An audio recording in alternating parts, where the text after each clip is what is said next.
Hi, everyone. Last Friday, President Trump signed into law his so-called Big Beautiful Bill, which we know is a betrayal of working families in New Hampshire and across the country. It was hurriedly forced through Congress in the dead of the night, and it rips away healthcare coverage from millions of Americans.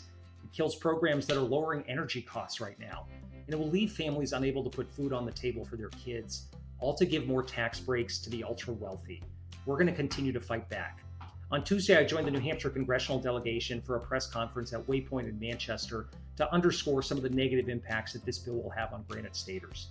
On Thursday, I toured a new facility that's under construction for Gather, a community food center in Portsmouth, and I heard directly from their staff how Republicans' cuts to food assistance will make New Hampshire families less safe and less secure. With too many families struggling to afford just the basic necessities, our food pantries and centers like Gather are also struggling to help everyone who needs it.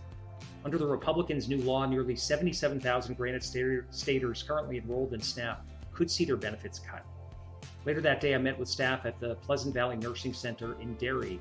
This new law makes the biggest cuts to healthcare in American history, and we talked about what that will mean for our community health centers, nursing centers like theirs, and care across the Granite State.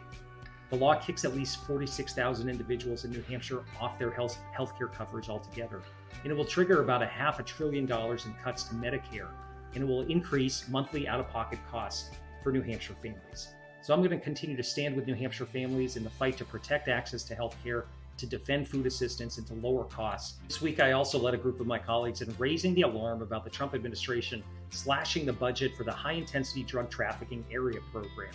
This program helps law enforcement agencies combat drug trafficking and keep our communities safe. In 2024, the HIDTA program seized 4.1 million pounds of fentanyl and other drugs.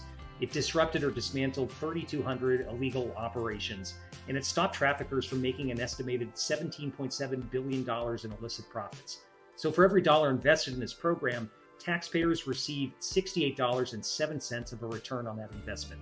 So these cuts would be really harmful for this important work, and I'll continue working to ensure that this program receives its full funding. So that was the week. Thanks for listening, and we'll talk to you all soon.